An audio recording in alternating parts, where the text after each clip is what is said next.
Eu acredito no poder transformador da educação, porque eu sou a prova de que a educação pode mudar o destino das pessoas. Eu nasci no interior de São Paulo, numa família de imigrantes, mas meu pai morreu antes que eu completasse 3 meses de idade. Minha mãe tinha apenas 22 anos. Quando eu tinha uns 5 anos, ela se casou de novo com meu pai do coração, um metalúrgico, e nos mudamos para São Paulo, na Zona Norte, um bairro muito tranquilo e gostoso. Porém, quando eu tinha 15 anos de idade, meu pai perdeu o emprego e ficou um longo período desempregado.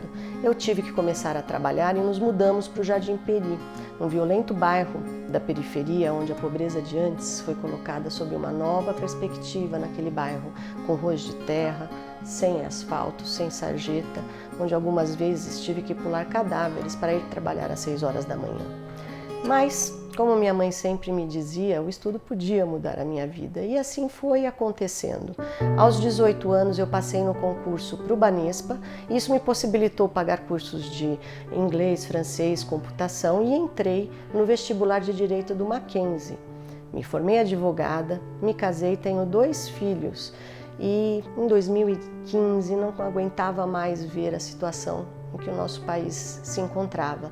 Minha filha queria ir embora do Brasil. Isso fez com que eu repensasse qual era a minha responsabilidade na situação que o nosso país se encontrava. A falta de participação na política minha e da minha geração havia levado o país para aquela situação. Comecei a ficar muito indignada com a situação atual, porque era assim, a gente abria o jornal e falava: alguém precisa fazer alguma coisa. À noite, se assistia o jornal na TV, ninguém vai fazer nada. E eu comecei a me tocar que não, ninguém ia fazer nada. Alguém que tinha que fazer alguma coisa era eu mesma, era você. Nós precisamos fazer alguma coisa, nós precisamos participar mais da política e tirar aqueles políticos que não merecem estar no poder. Em 2016, eu conheci o Partido Novo e votei pela primeira vez na vereadora que foi eleita aqui em São Paulo e comecei a acompanhar o mandato dela. Eu vi que sim, existiam pessoas boas na política.